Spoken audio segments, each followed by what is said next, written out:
Usa ka pagtuo, usa ka tingog, usa ka katawhan.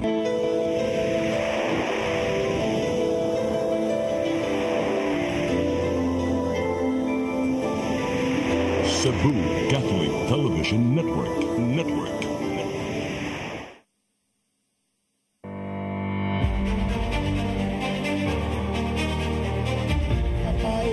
Solemnly swear that I will faithfully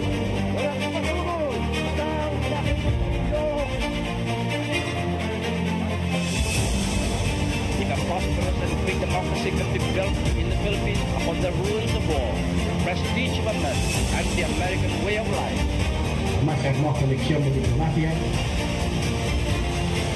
All this kindness, all this courtesy. They cannot succeed without the support. We cannot succeed without the support of our people. But I was not fighting for lawyers, but for the people.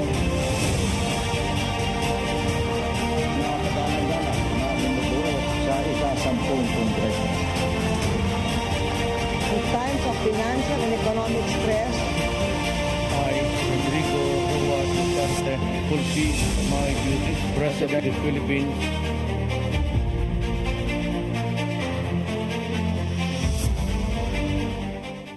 Philippines, maayong gabi, good evening, ug maski gaasang parte mo sa Pilipinas karon nagtanaw sad, pwedeng buntag sa atong replay, maayong buntag kaninyong tanan. Niala po ta sa atong programa Politics and Beyond, ug ang atong titulo sa karong higayuna ang atong pagtuki bahin ni sa 2025 what. Unsa naman kay hapit rong Pasko, so ang 2025 di naging mapunggan mo, moabot na gyud ang eleksyon, so ato ni pangutanon pero bahin na gyud is politika ang atog yung ikulo kabildo. O swerte ta kayo. Masaya po tayong nandito na naman ang ating paboritong isa sa ating mga resource persons na malawak ang kaalaman at karanasan sa ating pamahalaan dahil dalawa pong mga posisyon sa kabinete ang kanyang natanganan. Una dito ay naging Defense Secretary siya at naging National Security advisor pa ng Pangulo. So we're very fortunate to have former Secretary Norberto Gonzales. Good evening, sir. Hello. Good evening. Kaya kita, good evening, good morning. Depende sa pag-replay or pero yung talaga sa atin, sir, is panggabi. Okay. Yung una ko pong tanong sa inyo, no, in 2022 po ay you run for president. Yes. I'm sure you had so many concerns, so much energies, maraming enerhiya para you wanted to touch base in the public sphere. It is already 2024. Are these concerns still ongoing and more should be done? In fact, kaya nga tatakbo ako ng senador eh. Okay, ikaw yun na rin nagsabi niya. Sige. Tatakbo siya. For what reason? Just to be in that environment. To engage it. To engage our political environment. Precisely. Kasi nung 2022, nung pumasok ako, suntok sa buwan yun. Yes. Alam natin. Yes. At gusto ko lang i-surface. Unang-una yung uri ng politika na nakikita natin sa mga mature democracies. Yes. Baka pwedeng bigyan natin ng sample yung ating mga kababayan. Then of course, you start tackling major issues. Nakakatuwa kasi appreciated. Appreciated kasi ini-engage ka lalo ng mga kabataan. No? So sabi ko mukhang may pag-asa na ang magiging basihan ng ating politika ay mga policy issues. Saka yung mga concerns natin as a people, as a society. Yun. Ngayon, ayoko sana tapos na eh. Nagawa ko na yung obligation, so gagawin ko sana outside the political contest already, continue preaching or continue discussing yung nasimulan ko nung ako'y kumampanya. Okay. Pero as you ask me, lumubha pa eh. Lumubha ang sitwasyon. I think really yung dysfunction ng ating political system, mas grabe ngayon. kailangan medyo magsalita ulit. Aha. Yun ang kaya papasubo na naman tayo dito. Nakatatak po sa isip ng karamihan yung sumama kayo sa debate for president, and then marami po ay mga nabitawang mga punto de vista, at isa sa takeaway po dyan, kung natatandaan ko, ay ang inyong pananaw na dapat ang Pilipinas ay maging first world. Yes. Napaka simple, malinaw, pero talagang nanunuot, kailangan tayo maging first world country. Hindi lang modern, hindi progressive. First world country. Yes. Papunta pa ho tayo doon. Dapat. Pero ngayon, hindi ko alam. Kaya kasi alam mo, yung pagiging first world, sabi nga, hindi aksidente na bigla ka naging first world. Kasi kung titignan mo yung ating formula, pinapabayaan natin yung mga big time sa ating economy. So-called very, very rich. Ang tingin natin, kapag sila ay umuunlad, matatangay yung economy ng Pilipinas. Yes. Ang nangyayari, talagang successful sila. No? Yes, They have yes. been successful for decades. And yet we're living third world. Ibig sabihin, yung kanilang success does not necessarily mean that the economy will be uplifted to the level of a first world country. Yun ang tingnan. Kaya, kung titingnan mo yung ating formula ngayon, malabo tayo maging first world. Hindi pa rin hindi pa rin nagtutugba, parang ganyan. Kasi alam mo yung pagiging first world, parang isang mother policy yan. Yes, yes. It involves a lot of things that government must do. Number one, sa lahat ng formula na nakita natin, sa lahat ng umunlad ng bansa, walang corruption. Okay. That's number one. Okay. Paano natin tatanggalin ang corruption sa Pilipinas? Mula ako'y kumandidato ngayon. I think this is the worst I am seeing. No? Okay. The level of corruption. So mahirap yan. Yung ating edukasyon ng ating population, yung ating skills na dapat kailangan pag-training ng ating mga kababayan, bagsak tayo sa lahat eh. Okay. Mahina tayo sa arithmetic, mahina. Yung mga fundamentals ng education, nasa dulo tayo lahat niyan. So how do you upgrade that? Okay. Yan, importante yan. No? Anong pinagtatalunan natin sa educational system natin? Kung gaano ka-corrupt yung dating education secretary. Hindi pa tayo nakakadinig ng major policy moves. No? At sabihin man lang sana okay, we are doing this reform in our education system because we want to go first world. Ang education system natin walang intention kung saan pupunta eh. It's about individual growth, no? Yung mga kabataan natin, yung mga nag-aaral para sa sarili mo yan. Yung pag tinanong mo naman mga kababayan natin, bakit ka kumuha ng ganyang kurso? Pupunta sa abroad. So, in other words, yung mga kababayan natin, they're already giving up in our society. Lumilipat siya sa ibang lipunan. Kasi ang orientation ng ating education, kasi it's not just about the content ng iyong kurso eh. Dapat binubuo din yung attitude mo sa bayan mo. Dapat walang ganyang attitude na bubuhay eh. Sa pag-ikot ko nga, tinatanong ko yung mga kabataan, do you love your country? Yes, sir. But do you know how to express your love of country? Yun ang magandang tanong. They don't know. They don't know how. They don't know how. Of course, isinisingit ko because of the issue of China. Sabi ko, kailangan ipakita natin sa China na katulad nila, nagmamahal din tayo ng bayan natin. Yes.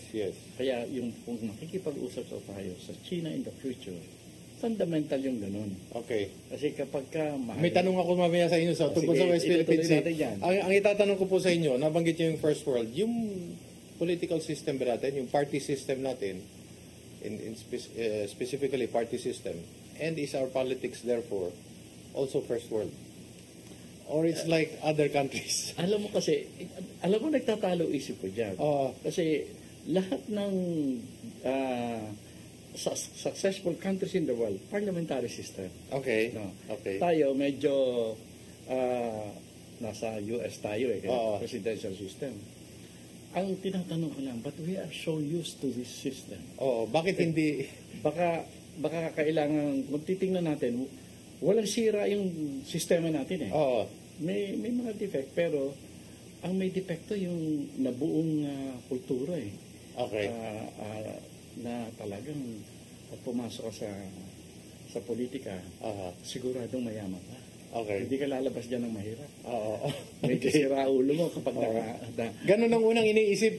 Pagtatakbo ka, yun talaga eh. Tingnan mo. kikita tayo, ganun. To the point that hindi naging individual na lang ang planong magpayaman. Pamilya na. Yes.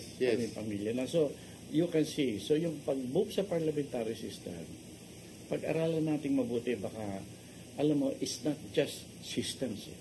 Ngayon tumanda ako, dati ako, systemic ako eh. Ngayon tumanda ako, tinitingnan ko yung hindi lang ang sistema. Kundi ang kulturang nabubuo ng ating sa body politic natin. Yes. The way we treat politics in our body politic develops a certain kind of character na hindi magbibigay ng pagkakataon sa atin na maging first world. We're so divisive. Sobrang ang nakikita natin pagka magaling ka sa bullying, yun ang sumisikat eh. Yung good manners and right conduct. Wala yun. Respeto sa kapwa, wala nang lahat eh. Diba? Habang nagmumura ka dyan, habang yung galit na galit ka, why should you be angry if you're just asking questions? Yung mga things like that. Alam mo, ang laki ng epekto niyan sa lipunan. Tatanong ko po sa inyo, kasi nabanggit nyo yung corruption, and then nabanggit nyo yung education department, alam niyo naman, naging front and center of the headlines is yung Intel at confidential funds. Dumaan po kayo sa ganito, lahat ba ng ahensya ng gobyerno, pati local government, kailangan may Intel at confidential funds? We want your guidance. Tingin nyo lang. I'd like to apologize. Baka may tamaan ng konti. Pero, isa yan sa reklamo ko nasa National Security Advisor ako. Kasi, ginagawang excuse eh. Dahil, alam mo, nandiyan naman yung, kunyari, you need to, kunyari, Department of Agriculture, kung gusto mo malaman ng smuggling, etc. You can always run to NBI or NICA to do the job for you, but you have your own Intel funds. So ngayon, yan, kahit na napakagaling, matino ka talaga na leader, na head niya, may lulusot at lulusot yan, kasi pinagsasamantalahan talaga yan eh. Yes. Ang hindi ko lang gusto ngayon, yung isa sa mga important features ng Intel funds, o kaya ng confidential fund, yung clearing system. Yung clearing system, dapat sana exclusive yan to the intelligence community. Ginagamit ng House of Representatives eh. Ang clearing ng pera nila, perma lang eh. Yes. Diba? Okay na. Pero sa intelligence community, may sistema yan. Hindi ibig sabihin na inireport mo ng yung may tawag kasing term dyan na ginagamit lang ng Intel. Yung sinecertify mo lang yung expenses. Pero hindi nangangahulugan na sikreto yan. Kasi nakakuha niyan eh. You're also required by... Nakalagay sa envelope. Tapos bibigay sa COA. Bibigay sa COA. Pero pwedeng buksan yan with a court order. Kapag may nakita kang question, you go through the courts. Papaila mo ng petition yan para payagan ng korte na mabuksan. Then you can. Tapos, normally, kung titignan yan, mamimili ng anong agency ang titingin dyan kasi marami sikreto yun eh. Yung loob niyan, ano? Sino dapat, pero we're going to pause for a few reminders and we'll just catch up with that. Paano pipiliin sino ang titingin doon? Kongreso ba dapat ang tumingin doon? At tama yung sinabi ni Secretary, paano yung sa Kongreso?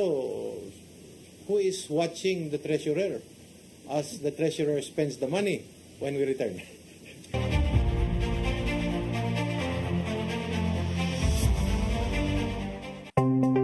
Discover the beauty of the Philippines.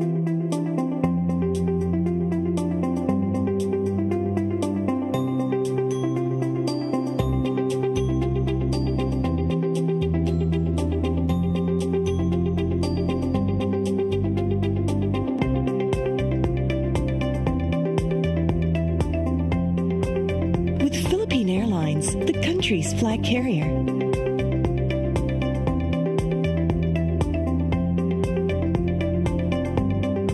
The airline that lets you feel the warmth of the nation.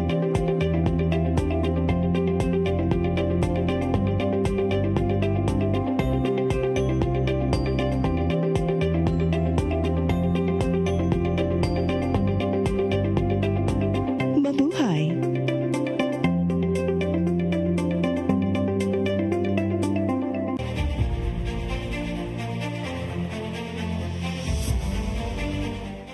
Okay, balik ta sa atong programa Politics and Beyond. Kahinabi ra gyapon nato si Secretary Norberto Gonzales ang titulo sa atong programa 2025 what. So dako kay question mark, pangutana na siya. So Secretary, doon sa punto na doon sa intelligence community, aling ahensya ang dapat tumingin doon after getting a court order? And then mabaling tayo, let's go to the Congress or even the Senate or even other executive departments. Should they also have their own intelligence fund? In fact, baka mangyari dyan, every department should have an intelligence fund or not, sa tingin nyo? Noong pala nagsisimula na yung ibang department, nag-a-apply na ng Intel funds. Okay. No? Pero, ang dapat sana wala. Okay. Kasi kung may confidential funds man, yun yung mga hindi tungkol sa Intel. Okay. Kaya, So iba yung confidential, iba yung intelligence fund. Yung confidential fund, kasi alam mo, marami naman talagang pwedeng pagkagastusan ng isang department head. Yes. Na ang hirap i-fit sa sa prevailing accounting system. Kaya kami confidential fund. Yung sa Intel, okay yun. Kasi lahat nakakailangan ng ganun. Kaya iba yung confidential fund, iba yung Intel funds. Okay. Kung bakit karamihan Intel lang hinihingi nyo? yung Intel yung sinabi ko sa iyo, procedure na sealed envelope. So, itatanong ko po sa inyo yun. Kung yari, mayroong court order, sinong ahensya ng gobyerno ang pwedeng tumingin? Ang COA? Ang maaring lalabas dyan yan baka Office of the President. Kasi pasensya ka na. Oo. Sa halos 10 taong ko na-involved dyan. Walang binuksang envelope. Okay. Wala akong nadinig na binuksan ng envelope. Kasi ang maganda naman sa Intel community, kung nagpasok ka man ng envelope na seal, may nakatapat naman yan na accomplishment report. Okay. Ngayon, it's up to the head of the agency or the president to say na satisfactory yung accomplishment mo. Kasama po dyan ang pagbili ng mga impormasyon, di ba? Kaya, alam mo... Importante yung pagbili ng impormasyon para meron tayong bentahe, di ba? Alam mo, ito ang masamang nangyari sa itong nagiging away kay Vice President. Hindi ko gustong masabi ng tao na pinagtatanggal ko si Vice President. Pero we will discuss that kung bakit naging ganoon yung level ng confidential funds ng Vice President. We will talk that later. But in general, yung Intel funds, walang limit yan. I mean, walang limit yun. Kunyari, you have to get an information depending on the...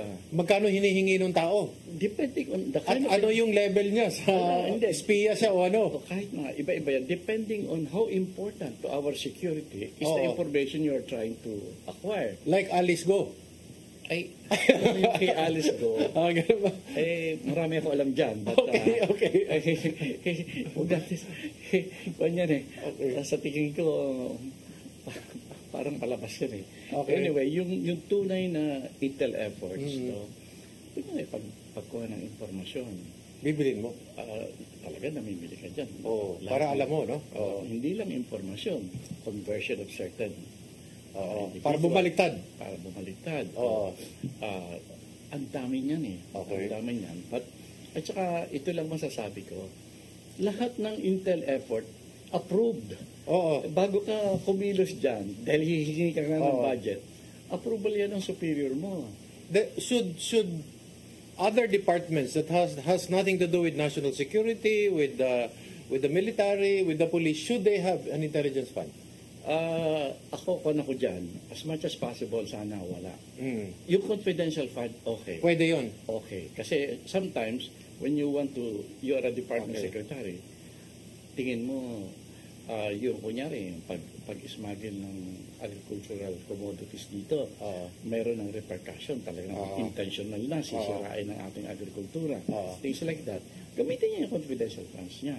Pero yung Iba yung intel. Iba na yung intel. Wag yung intel. That's what you're saying. Yung intel, pang-military, national security. Tumakbo ka na sa kuhan. Kung krimen niya na domestic, punta ka sa NBI. Okay. Kung international yan, punta ka sa DICA. Kasi may mga local government units ngayon na meron ding intel funds. Halos lahat meron. So, hindi dapat. That's what you're Sa saying. tingin ko, yeah. Dapat confidential lang funds. Confidential, okay yan. I-convert sa confidential funds dapat. Para malinaw. Kasi iba yung confidential fund, may limit yan eh. May limit, yes. Pero sa Intel funds, It makes a lot of sense po. Tama po yun talaga sinasabi yung Intel ninyo. funds, iba yun eh. Oo. Iba yun eh. Ako, I have used both funds. Oo, yes. So, nabanggit nyo kasi, kayo po nagbanggit dun kay Vice President Sara Zimmerman Duterte. Paano po yun? Ano ba, ang tingin ko kasi, sa ngayon dahil nakikinig lang naman ako sa mga putukan, mga putukan. Nakikinigan mo. Ang first question natin, anong klaseng agreement meron ang si Bongbong at saka si Sara Duterte nung nagpayag sila na team sila, at saka anong ibig sabihin ng unity? Anong ibig sabihin ng sharing? Anong ibig sabihin, para bang lumalabas, from all indication, tingnan mo ha, bakit ang Vice President binigyan ng 500 PSG? That is extraordinary.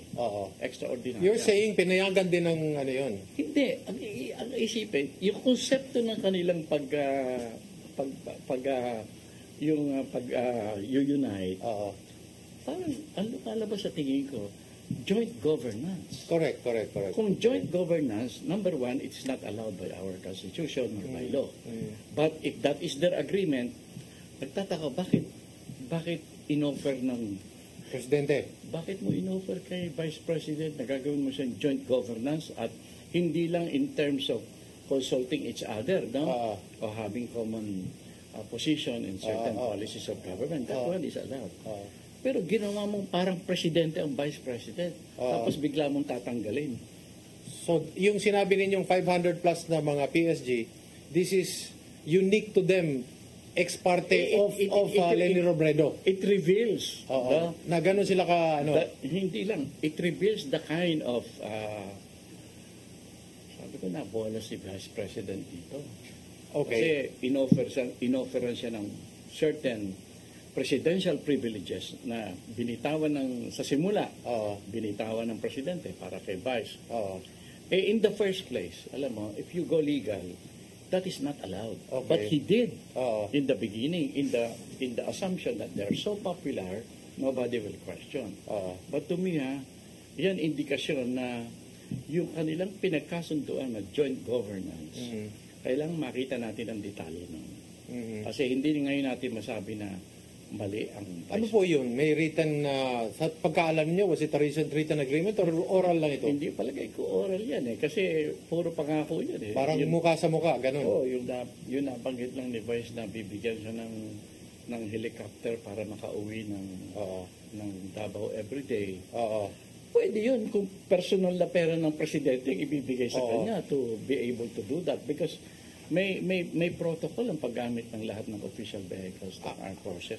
Ito sir, tatanong ko sa inyo because ako when the investigation started, medyo kinabahan din ako for the president, si President Bongbong Marcos kasi merong intelligence fund na siya ang nagbigay mismo eh.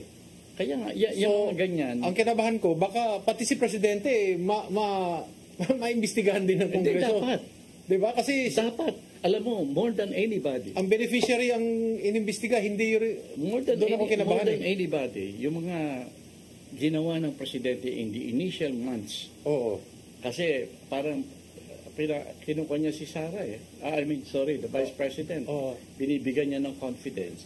So, ganyan niya ng ganyan. Ako, I would ask, saan nang galing? Tapos malaki yung binigay kaagad, given the short span of time that she should spend it. Siguro alam naman ni Presidente yun na ilang ano na lang, kailangan niyang... Yun namang level ng expenditure. agree ako sa Vice President. Okay. Alam mo kasi, kung kunyari joint governance yan, kung nasa ganun kang posisyon, kunyari, kasi ang binigay na tingin ko privileges kay Vice President are the sharing of the authority of the President. Okay. Kasi ang Vice President normally wala niyan kasi nag-iintay lang naman niya kung mawala ang Presidente, di ba? Pero ang para kung sa tingin ko lang, Joint governance. The way it was practiced in the beginning, joint governance dyan. Joint responsibility. Kaya siya ang iniiwan tuwing umaalis si Presidente. Oo, hindi lang yung pagkakabigay sa kanya ng intel na gano'n. Tapos alam naman siguro ng Presidente na maiksi na yung panahon, no? Alam mo, maraming reasons kung bakit nagagastos ng malaki yan. Kung minsan kasi, kunyari, during my time, matagal dumating yung intel eh. Oo. O di, tatanungin mo yung Office of the President, ma'am, sigurado ho bang darating? Oh, yes, natidelay lang. O pag kami ganyan ka na assurance, yung confidential and some parts of the regular budget na nakapondo lang yan dyan, i-release mo na yan. Kaya pagdating ng Intel, kung isang araw lang, ubus yun. Okay. Kasi ibabalik mo yan sa pinanggalingan na hindi Intel. Ganun na nangyayari yan. So, tingin ko, kung nawala naman yung kunyari, 120 million, gastusin ni Vice President in one day, pwede yun. Kasi nagastos na yun. Actually, na-commit na from other. Kasi, may commitment na siya na kailangan nakakommit na yan. Kailangan bayaran na talaga. Kaya ngayon, i-commit mo naman ngayon yan sa mga agencies under you. Sige, go yan. Kasi ang justification naman dyan, lalo na kung medyo sensitive yung mga projects. May timeline yan eh. Hindi po pwede na, may operations ka this month. Pwede ba next month na lang, wala pa Intel Fund? Hindi po pwede yun. Yung involvement ng Vice President sa NTF-ELCAC po, dapat ba talagang kasama yung Vice President dyan? Kasama bang DEX din na tumutulong sa anti-com? Vice President siya, she can be offered executive positions at nasa ko na yan. Nasa presidente na yan. No? At saka sa kanya kung tatanggapin niya. Kasi ang Vice President is at the beck and call of the President. Kung anong ibigay sa kanya, okay yan. Kaya if I remember correctly, ang gusto ni Vice President, Defense Secretary. Yes. Actually, sumulat ako nun eh. Mas maganda kung National Security Advisor. Yes. Kasi you cover all.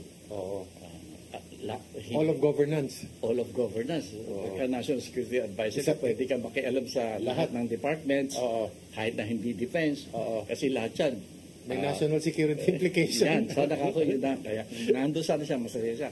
Pero nakita ko sa defense, kung hindi ibinigay ni Presidente yan, pero siguro sinabi ni Presidente, hindi bali. Ito yung Intel Fund, so yun, and also yung gusto mong makakontribute, yung mga naiisip mong mabuti para sa ating security of the country, you can still do it. Meron po bang, is there an implication between DEX and the NTF-ELCAC? Do you see any, kaya mahalaga yung papel ng, let's say, NTF-ELCAC vis-a-vis DepEd, vis-a-vis even CHED dapat eh? Alam mo kasi, level ng Vice President, Presidente na halos yan. Of course, ang Presidente pwede makialam. Of course. On any level of operation. Tingin ko kung yun bahagi yun ng mga binibigay sa Vice President para wag magreklamo na, hindi mo tinutupad yung joint governance. Tingin ko nandun yun. Kasi yung NTF-ELCAC, maganda na nandiyan ang Vice President kasi tumaas bigla ang prestigious yan di ba? Na nandiyan ang Vice President. Pero kanya ang tingin ko sa NTF-ELCAC talaga nasa field talaga yan Operational na yan. Dapat ang Vice President nasa level ng policy. Tama. Okay. Again, we're going to pause for another few reminders and then when we come back, we'll go discuss about the West Philippine Sea and the People's Republic of China question when Politics and Beyond returns.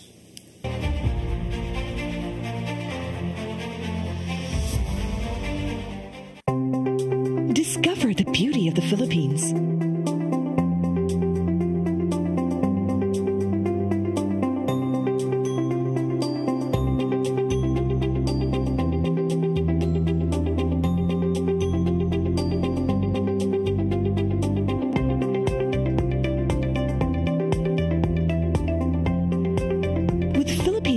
Airlines, the country's flag carrier.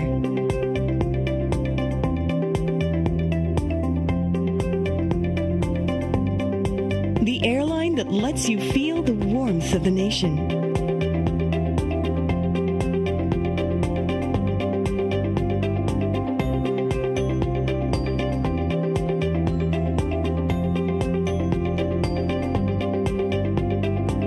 Mabuhay.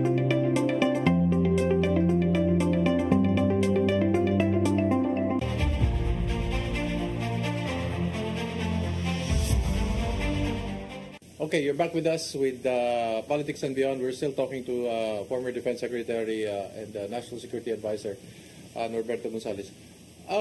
Punta po tayo dun sa West Philippine Sea. You already gave a little view of your perspective. No? Paano po yung sa West Philippine Sea? Are we doing it better this time than the previous administration? Or this is one way to enrich our approaches to the People's Republic of China question? Sa akin kasi, very fundamental. It need not be the Chinese, no? It need not be the West Philippine Sea. Na when there are threats as serious as that, no? Kailangan, ang unang ginagawa mo is your own preparation. Na very important to a country na magkaroon ng self-defense strategy. What you're saying, sir, is this is neither U.S. nor People's Republic of China. This has everything to do with the Philippines, period. The Philippines, kaya... Diyan tayo magsisimula. Oo, dahil kasi, kaya ganyan, sa tingin ko kasi, from the little experience we have on negotiations, etc., pag hindi ka nire-respeto ng kausap mo, wala na. Walang pupuntahan yan. Yes. Ako, ang assumption ko, we are not respected. Neither by China nor the United States. Okay. So, of course, hindi naman nila naisip na walang respeto. But deep in their hearts, at the back of their minds, Walang ibubugay ito. wala. Ito mga Pipitsugin lang ito. Mga korap to eh. Pwede bilhin to. Pwede suhulan to. At saka ang level ng pride nito, napakababa.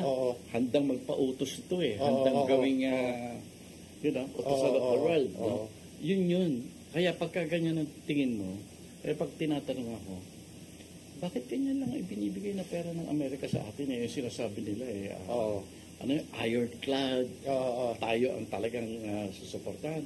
Pero tinignan mo, magkano binigay nila sa Taiwan? Magkano binigay sa Ukraine? In comparison. Binigay sa Israel. A drop in the bucket.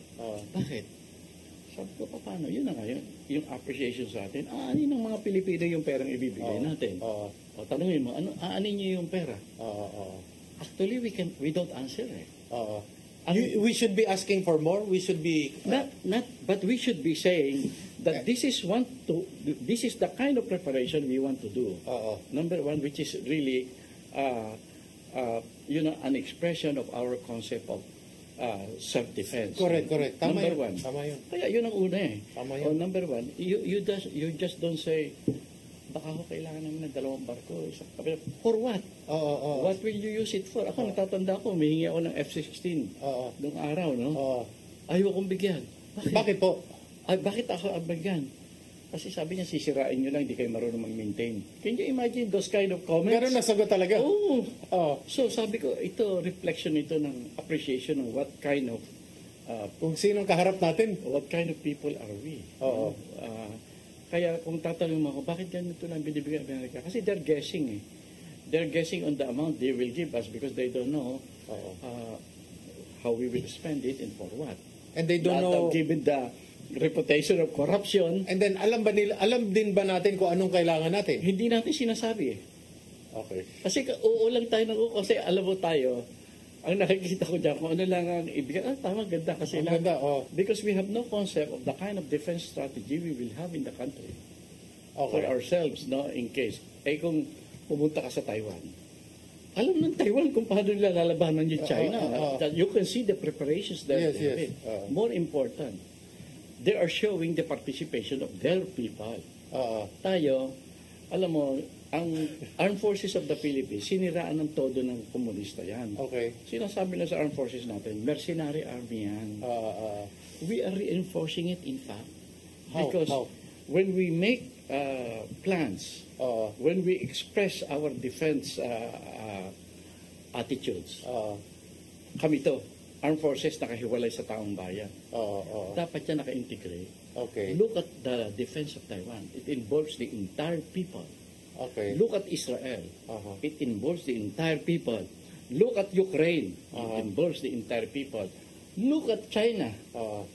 Grabe ang involvement ng taong bayan. Tayo, Kanya-kanya tayo. hindi, nakatingin ka sa armed forces. Binabayaran natin yan, sinusulduhan natin. Sila dapat ang Sila yan. dapat yan. Problema nila yan. Ganun eh. Oo. Kahit na hindi natin sinasabi ganyan kabrutal, our actuation, our action is such. Kaya tuloy, yung propaganda ng komunista is taking root. So, ang ibig nyo sabihin, tinitignan tayo, obserbahan tayo ng mga Amerikano, body language natin, pati yung People's Republic of China, tinitignan din yung body language natin. Yeah, tinitingnan Basang-basa tayo. Wala tayo. Kaya sabi ko nga sa mga kabataan, we have one very important advantage. If not in the world, at least in our region. We are the only country with more than 20 million young people who are of age to join the reserve. Kapag ginawa mo yan, simula yan, that's really involving the entire nation when you get your young people to be involved. What does it say na yung mandatory ROTC hindi pa rin mapasa to? Alam mo ako mandatory military service. Okay. Para wala ng distinction. Kasi yung Tama yun. The mandatory, at least for this period, that there is a possibility of war. Let's define that. Let's review it every 5 years. This coming 5 years, compulsory military service. Siguro po, baka ayaw nila gamitin yung military kasi yung termino na militarized campus, militarism, yun ang... There's a limit to yielding to the labeling. Alam mo, tayo ang ina-accuse na nagli-label. Pero yung komunista ba napakaganda? Magaling yan, magaling. Red tagging, yes. the militarized, Oo. yung sinabi nating imagine, nag-yield tayo doon sa sabi niya, total war. What's wrong with total war kung aayusin mo yung konsepto? Yes. Total war, ibig sabihin niya, you will use all means. Parang hindi insulto naman ang institutions natin. Papayagan ba natin yung sa total war, papayagan ba natin yung mga abuso? Yung abuso ang pinapakita lagi Tayo naman, takot ka agad. Kasi parang guilty. Wala pang Wala pa Guilty ka agad. Hindi pa napapaliwanag Kaya tingnan mo tuloy ang taong bayan natin. Sabi ko nga, kung gigerahin tayong bigla, do you know what to do? Yes. Are we prepared? Yes. That to me is a big crime. Who is preparing the people for... Wala po, no? Ayaw nga natin Uy, huwag kayo maingay. Hindi naman totoo. Atakin tayo ng China. Huwag kayo magsalita ng ganyan. Baka matinig tayo. Parang takot na takot. Instead of preparing our people for the possibility of war, we don't want to talk about it actually. Making them grow up and realize the dangers in the world. Wala Yung nabanggit po ninyo, ipapasama ko lang po, yung pagdami ng mga EDCA sites, ano pong pananaw ninyo dito? Alam mo, you have to look at that in the context of what's going on. Alam mo, ang lungkot na nangyari sa mundo. Kasi dati napakalakas ng peace. Yung position ng peace in the world. No conflict. Stop all. Ngayon, neutrality is no longer an option in the world. The most democratic countries, the most countries committed to world peace are now partisan. They have all joined NATO. Ganda po na sinabi ninyo, neutrality is no longer an option in this world. It's no longer an option in the world. Imposible Ngayon, bakit ayaw natin sabihin yan sa taong bayan? I say it. Kaya nga, liban sa inyo, bakit walang ibang nagsasabi ng ganito? Ewan ko, dahil alam mo, kunyan ang laki ng debate. 24 ang senador natin, kahit may isang magsabi dyan. It's no longer an option kasi alam mo, nagkataon lang naman ako naman, dati ayoko sanang paniwalaan yan. Naging ko na ko Vice President ng Socialist International. So that's a forum wherein the positions of different countries of the world are taken up in board meetings, etc. So, yan ang nakikita kong sentiment. Okay. Can you imagine Sweden, Norway, yes, joining NATO? Finland, ayaw nila yan. Actually, sir, yung motto din ng Switzerland, kung titignan nyo, to be neutral is to be militarily prepared. Ay, alam Parang mo, ganyan ang tingin hindi, nila eh. Iba na ngayon. They accept the fact that they have to join a particular alignment in the world. Okay. The choice is not about America or China. The choice is about what kind of world order do you want. It's a world order. The world order ang pinag-uusapan ngayon. Yung bang world order na ginagawa ng China, Bakit po ang nadidinig natin is pro People's Republic of China, pro-America? Parang wala akong nadidinig na pro-Philippines yan. Ano bang yung sinabi nyo, world order ang gusto the natin? world order ang tinitignan mo dyan. Oo. Saan ba in the first place, ano ba yung world order na gusto natin? Yun nga, baka hindi rin naintindihan ng mga... Hindi natin alam yan, kaya hindi tayo makapili eh. Napakababaw pa rin po ng ating pagkaunawa. No? We're still back in the 1940s, 1950s. Alam mo, you cannot blame our people. Okay. Alam mo, nung ako'y kumandidato, talagang tumaba yung puso ko eh. Dahil, nakakaintindi ang taong bayan. Oo. They appreciate these big questions. Oh, yes. No? Mas mabilis pa silang makaintindi. Oo. Ngayon, ang nangyari tuloy, alam mo, very, very unfortunate ang nangyayari sa ating political system. Tignan mo, what is occupying our mind? Who are the people, who are politicians who are becoming popular? Anong ugali ang pinapakita sa sambayanan? Okay. Ang kumakalsat galit, maghanap ng may kasalanan, Oo. trial by publicity, etc., things like those. Oo. So, what's happening to the country today? Anong pinag-uusapan natin? So itong EDCA po, ano tingin nyo? Yung EDCA, alam mo, given the realities, no? Oo, tatanggapin natin. Nandiyan na yan eh. Andiyan na yan. Oo. Saka, alam mo, ang daming question na tayong dapat sagutin, painful as they are. Oo, yes. Papayagan ba natin ang nuclear weapons in our country? Pero kung tayo ang gagawa ng nuclear weapon po, okay kayo? Hindi. kung kaya na natin, kung tayo mismo gagawa. Alam mo, matagal pa yan. Just in case lang, okay. That will be the best. Ang sa akin is, Oo. yung paggamit ng nuclear weapons, Oo. kaya natin yun. Pipindutin mo lang. Oo, yes. Oo. At saka yung making the decision as to when it will be used is something else. Okay.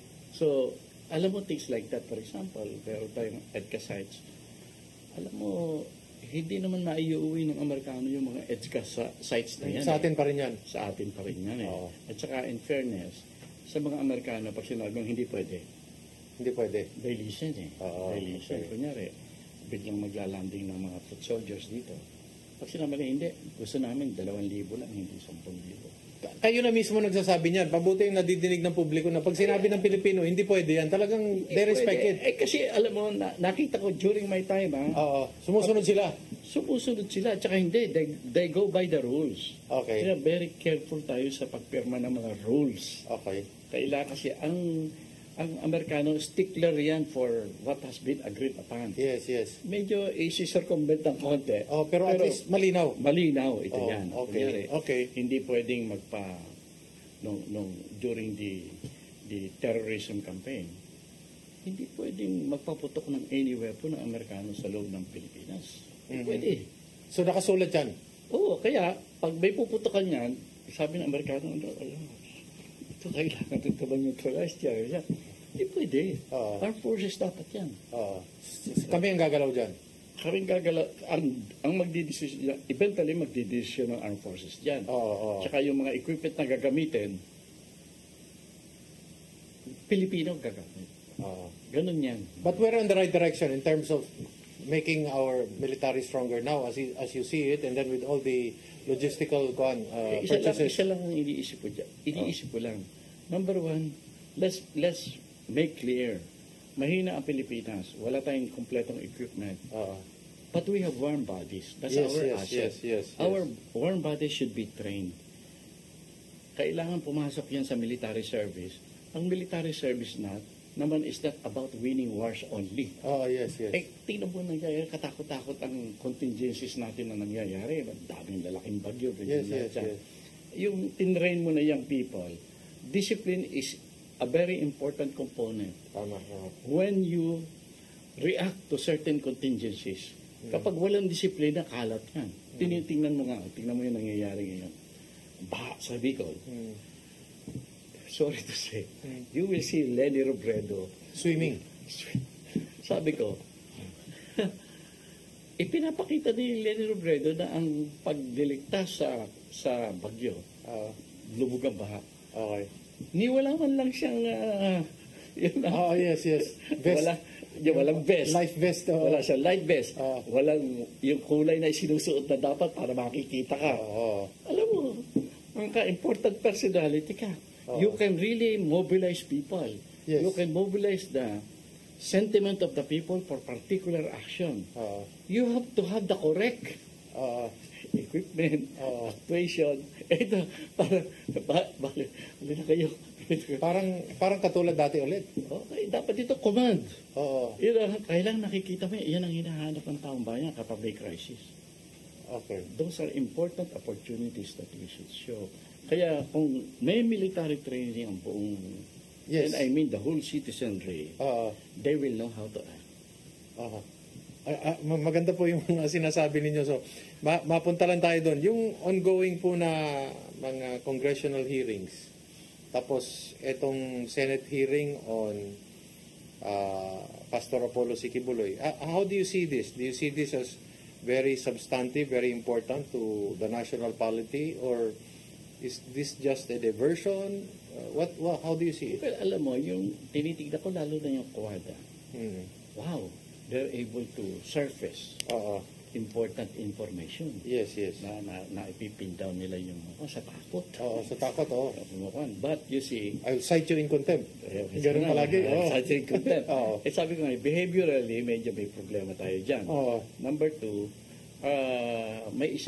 it suffers from one important point.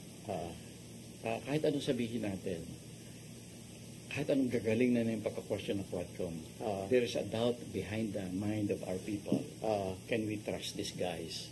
Can we trust what they're doing? Hindi ba politika lang ito? Hindi ba tingnan mo, sinisira lang ito? Nagkakasiraan lang. Kapag ganyan ang attitude ng taong bayan, ang hinahanap ng taong bayan is resolution. Conclusion of what has been. Hindi natin na-establish na saan tayo papunta nito? Tsaka anong mangyayari. Alam mo, dapat sana mag-review ang ating kasi ito ang advantage ng matanda. Natatandaan yung kasaysayan. Alam mo, we have created commissions in resolving very, very important crisis in the country. Remember the Agrava Commission? Kasi kundita yata ang Yes. I think na para matapos ito, I think we need to create a commission for this purpose. A commission to investigate the extrajudicial killings and resolve it. Okay. Hindi House, hindi Senate. And makakabuti rin ito doon sa dalawa. Okay. Because after what the Quad has done already, ang dami ng starting materials. May papasa mo sa Senado, magsisimula na naman yan. I think a competent commission should be formed the way we did before. I think may natitira pa naman mga dissenting. Na pwedeng former Chief Justice. Kasi, kunyari, kailangan may justisya, retired head of the police. Ganun yan Tapos, siguro yung retired NBI, puro mga retired na alam mo na nasisira po yung institusyon dahil sa mga nangyayari. Ang daming nadadamage, Dami. Tapos yung alam mo, I think Congress should realize the tremendous influence that they exert on our people. Tinitignan yan Paano ngayon natin isi-settle yung away sa barangay? Hanatan natin, takutin natin. Yan yung kung anong ginagawa ng mga nasa taas, filters yan sa lipunan. So what kind of people are we going to have after all of this? Yun din po kasi actually with the ascendancy of then President Rodrigo Duterte, talagang sinabi niya sa publiko na ganito ang gagawin niya 6 na taon niyang inuulit-ulit ito. Tapos parang ang Kongreso din naman yata ang nagpopondo rin. Hindi naman yata nag-object sa panahon ng 6 years. Ito, nagtatanong lang ako. Ako din, tsaka hindi. Alam mo, I don't know if it is the former president himself or tingin ko 3 formation ang pumasok sa extrajudicial killings. Yung dalawa dyan nag-take advantage. Kasi naglilinis din sila. Hindi. May mga certain objectives which Uh-huh. I don't want to discuss about the other two formations kasi I think it's still sensitive, no? Oo. Na baka maka-apekto sa national security natin. Huwag na muna natin ngayon. Basta sabi ko lang, hindi pulis lang ang pumapatay. Okay. At saka maring sinamantala kaya biglang Napakarami. 35,000 o 33,000. Yan nagre-raise 33,000 to 35,000 pinatay. At yung pinatay, I don't know, pag pinapakinggan ko naman si President Duterte, gusto niya talaga subuin up to the drug lord. Yes. Ang karamihan ng pinatay, vast majority are common people. Poor people. Helpless people. Okay. Dami niyan. Bakit? Bakit? Yung dalawang formation can answer it. Pero saka na. Yung dito po nangyari kay Pastor Apollo C. Kibuloy, with the last 1 minute and 30 seconds po. Tingin nyo, bakit ano tingin nyo po dito? At tumakbo din siyang senador po. Alam mo si Pastor Kibuloy is to me an exceptional person. Dami niyang abilities. Pero pinili niya maging religious leader Dapat andun lang siya. Doon na lang siya. Doon lang siya. Okay, final word po sa mga taong nanonood. Kasi para po sa susunod natin pag-uusapan, meron pa tayong madadagdag dito. Lalo no, doon po sa mga plano ninyo. Ako naman, gusto ko lang sabihin sa kababayan natin, please, hindi sinasadya, pero nung ako'y tumakbo ng pagkapangulo, akala ko, pagtatawanan niya ako ng ating mga kababayan. Kasi suntok sa buwan yun Ano nangyari kay Secretary Gonzales para nasiraan ang ulo biglang tumakbo ng presidente? But ang naging resulta is something else. Na nabigyan ako ng pagkakataon ninyo, mga kababayan, na makinig sa akin, anong uri ng politika ang nararapat natin, anong pangarap natin, first world, yun, mga ganyang bagay. Marami akong naging parang followers or yung umaagree sa akin. Ngayon po, pasensyahan nyo na kasi tatakbo ako ulit ang pagkasenador. Kung ipanalo niya ako, maganda. Kasi padala natin sa loob ng Senado yung sinasabi natin. Pero more important, siguro, kaya po ako pumasok ngayon para magkaroon tayo ng meaningful dialogue among our people. Kailangan ng taong bayan nag-uusap-usap, kumukuha na ng consensus. Kasi hanggang ngayon, bagamat may mga naniniwala na sa atin sa first world, gusto ba talaga natin maging first world? Kasi yan po, pag nag-decision tayo ng mga fundamental na decision, mag-iiba ang hahanapin natin sa ating mga politiko. Yes. Mag-iiba yung hahanapin natin mga policy direction sa gobyerno. Yun lang naman po gusto kong mangyari kasi sa kahulihan, in the final analysis, taong bayan dapat ang nagdidesisyon when it comes to the direction of our future. Gusto ko sana medyo samahan ng ating mga kababayan. Usap-usap at magdesisyon. Tayo dapat ang nagdidesisyon kung saan tayo papunta. Yan lang po ang aking hanapin. Marami po salamat. Thank you very much, Secretary Norberto Gonzales po. Sana po magbalik-balik kayo para mas mapalalim pa natin ang ating mga pinag-uusapan dahil minsan nagmo-monitor po ako sa Manila. Mukhang minsan ang mga tanong doon hindi na ano ba ito? May mga kulang din ako nakikita na ikaw ang hinahanap ko lagi. Tapos pero sana madinig din kayo sa Manila lalo na at sana po ito ay maging simula. Thank you very much po, Secretary, and well, that's the whole hour for the program Politics and Beyond. This is Eric Ospina. Daghang salamat o sa sunod na po natong gula. Thank you.